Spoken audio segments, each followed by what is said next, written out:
अरे यार बेईमानी से जीता है तो ज्यादा ना बोलो। मालूम है कितने बड़े तीरंदाज हो। ये वित्त मंत्री जी हंस रहे हैं, इनके यहाँ भी आता है बाहर तो जाती होगी महाराज, बचता तो नहीं होगा। डिस्टर्ब ना करिए। अबे कोई नोटिस नहीं लेता तुम्हें, छोड़ो। अरे आपको कुछ नहीं पता है। खबर मंत्रा, सच की आवाज। धर्मेंद्र यादव जी। धन्यवाद सभापति महोदय। 18वीं लोकसभा के निर्वाचन के बाद और इस नए संसद भवन के बनने के बाद आज मैं पहली बार बोलने के लिए खड़ा हुआ हूं। आपने मुझे मौका दिया, उसके लिए बहुत बहुत धन्यवाद देता हूं। सभापति जी, सबसे पहले श्रद्धेय नेताजी को मैं नमन करना चाहता हूं, जिन्होंने अपने संघर्ष, अपनी हिम्मत, साहस और अपने पूरे जीवन की तपस्या समाज के उत्थान के लिए, देश और उत्तर प्रदेश की तरक्की के लिए और समाज के हर व्यक्ति की तरक्की और खुशहाली के लिए उन्होंने जो अपना पूरा जीवन समर्पित किया है, सबसे पहले मैं आपके माध्यम से उनको नमन करना चाहता हूँ।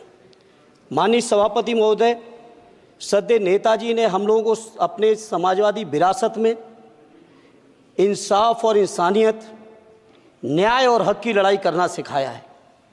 उस लड़ाई को हम लोग बखूबी अपने नेता आदरणीय अखिलेश यादव जी के नेतृत्व में शानदार तरीके से उस विरासत को न केवल लड़ रहे हैं, बल्कि नेताजी के हर सपने को पूरा करने तक हम लोग चुप बैठने वाले नहीं हैं। सभापति महोदय, बजट एक व्यापक विषय है और जब इस विषय के बारे में सोचते हैं तो समझ में नहीं आ रहा कि कहाँ से शुरू करें, क्योंकि देश में आज कोई वर्ग नहीं बचा है। कुछ चुनिंदा उद्योगपतियों के बारे में बात नहीं करूंगा, लेकिन देश के 140 करोड़ लोगों में से कम 95% लोग ऐसे हैं जो आज पूरी तरह से बर्बाद है।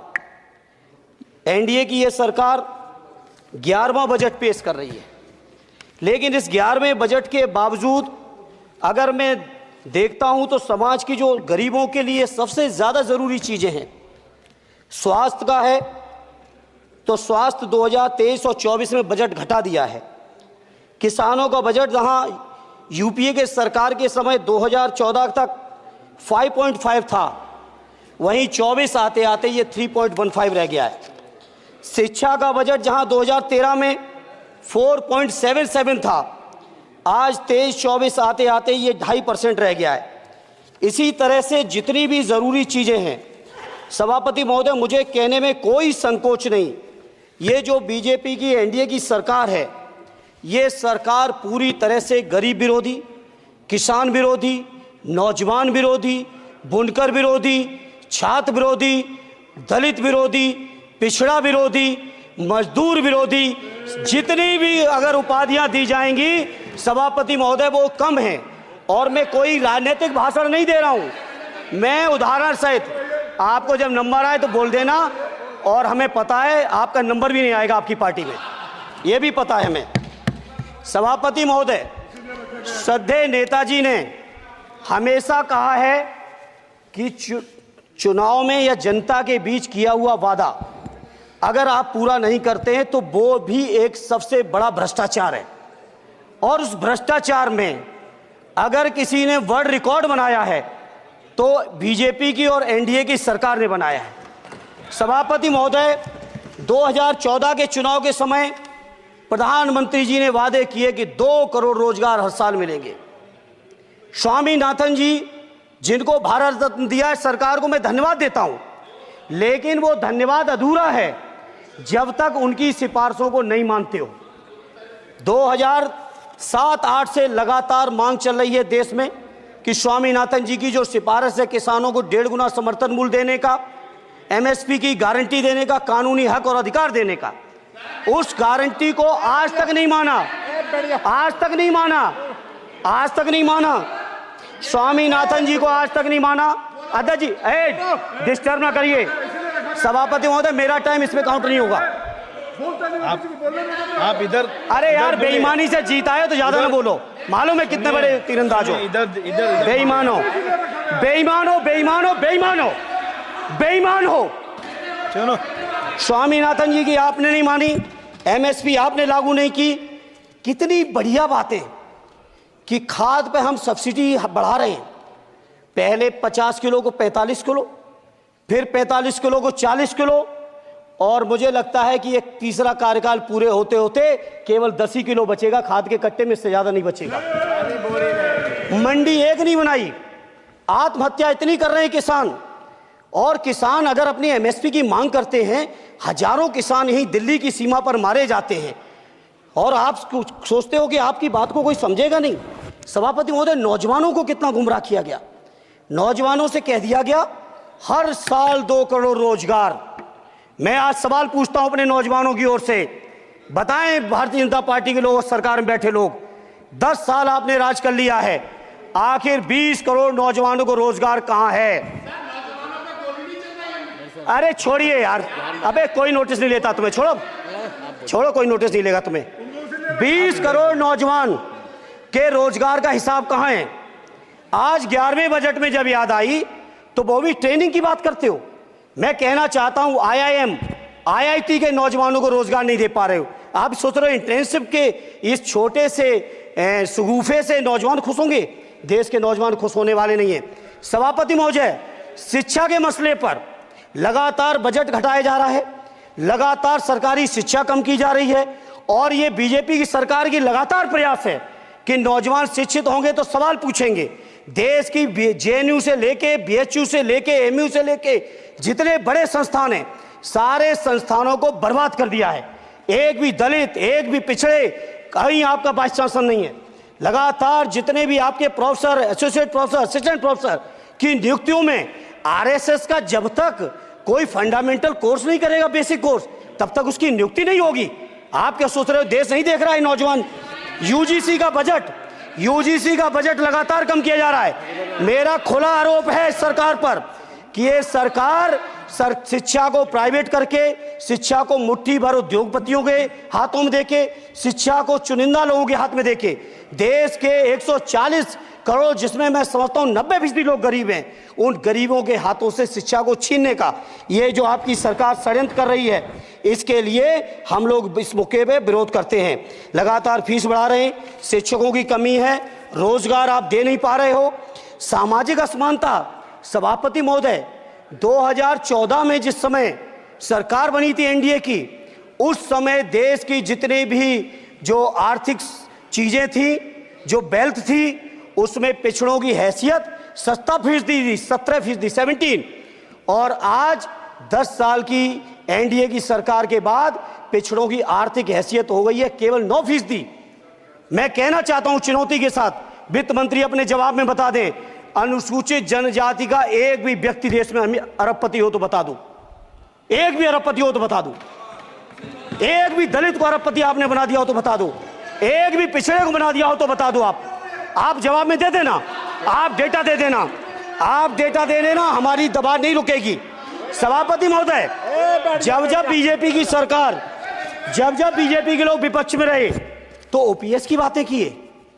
10 साल से आप सत्ता चढ़ा रहे हो, 11वां बजट पेश कर रहे हो, पूरा देश आज ओपीएस के लिए सरकारी कर्मचारी परेशान है, कहीं ओपीएस की चर्चा नहीं है, पुरानी पेंशन की कोई चर्चा नहीं है। सभापति महोदय, पुरानी पेंशन तो पुरानी पेंशन, हम मांग करते हैं, बहुत बड़े राष्ट्रभक्त आप बनते हो, मैं मांग करता हूं देश के पैरामिलिट्री फोर्सेस को आप पुरानी पेंशन दीजिए। मैं मांग करता हूं, आप राष्ट्रभक्त हैं ना, सीमा पे जो सुरक्षा कर रहे हैं, जो शहादत झेल रहे हैं, मेरी मांग है कि आप उनकी ओपीएस दीजिए। वो आप ओपीएस नहीं दे पाओगे। इसी तरह से सभापति महोदय, देश के अंदर बहुत से ऐसे संविदा कर्मचारी, एक से एक बढ़िया फार्मूला, अब कानूनन मंडल आयोग लागू हो गया तो कैसे पिछड़े दलितों को रोकें?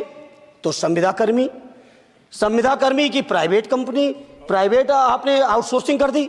आउटसोर्सिंग के कारण से देश के सारे दलित, सारे पिछड़े, सारे आदिवासी आपकी सेवाओं से बाहर हो गए, उनके पास कोई कानूनी हक नहीं। तो ये जो आरक्षण को खत्म करने के तरह तरह के जो आप लोग षड्यंत्र अपना रहे हो, इस षड्यंत्रों को देश का जनमानस पूरी तरह से जान भी चुका है, पहचान भी चुका है, और इसीलिए उत्तर प्रदेश से तो आपको कर ही दिया है बाहर, देश से भी बाहर जल्दी करेंगे, और हमारे साथी मिलकर दूसरे प्रांतों से भी बाहर करेंगे।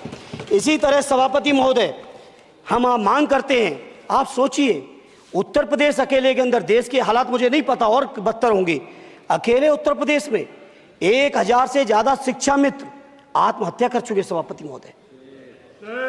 कोई सरकार के कान पे जू नहीं रेंग रही है। किसान आत्महत्या कर रहे हैं, इन्हें कोई मतलब नहीं। अनुदेशकों को तनख्वाह नहीं मिल रही है समय से, कोई मतलब नहीं।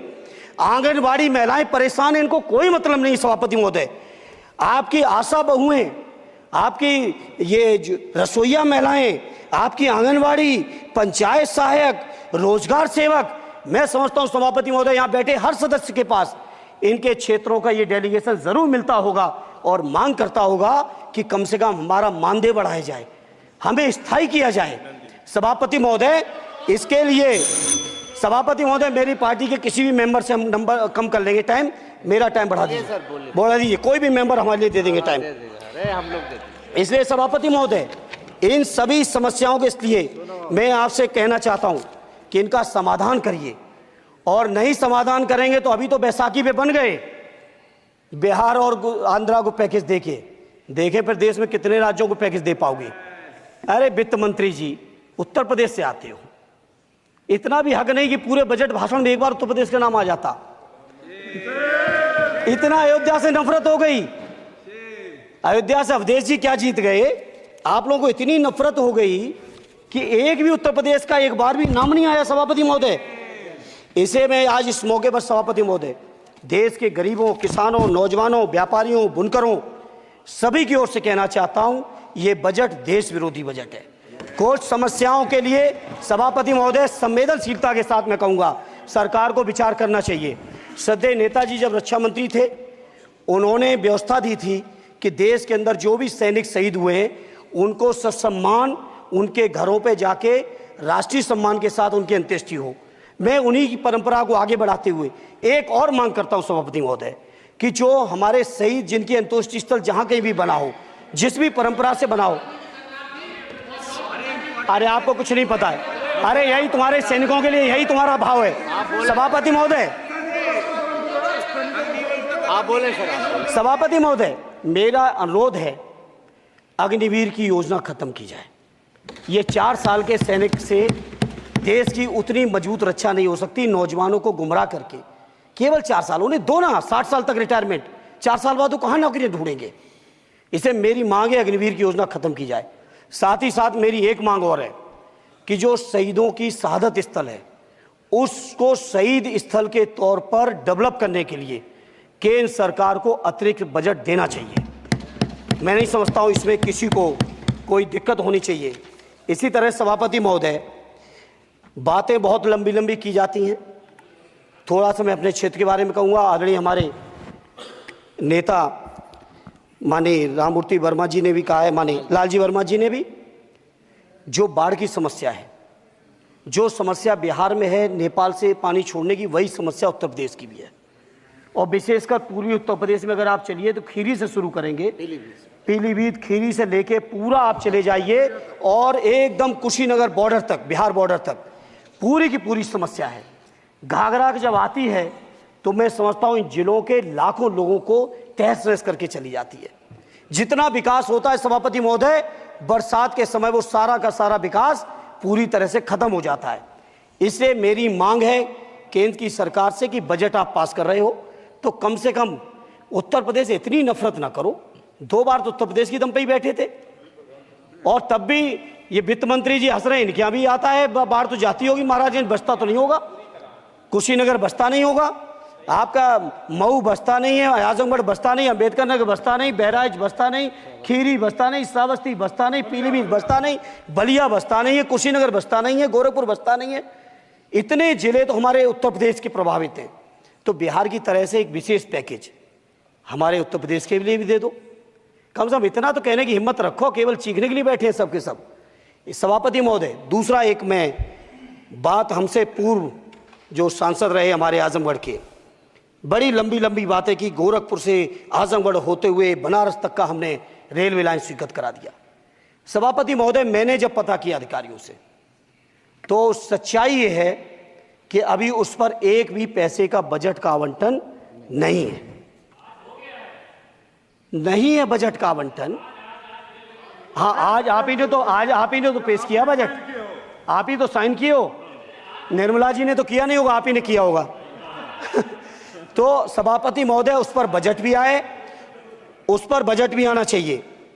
दूसरा सभापति महोदय, ये जो समस्या है बाढ़ वाली, मैं समझता हूं कोई अकेले मेरी नहीं है, मेरे अकेले क्षेत्र की नहीं है। जो भी संवेदनशील व्यक्ति होगा इस पर जरूर गंभीरता से सोचेगा, उसको सोचे। इसी के साथ मैं अपनी पार्टी की ओर से इस जन विरोधी बजट का पुरजोर विरोध करता हूं। बहुत बहुत धन्यवाद।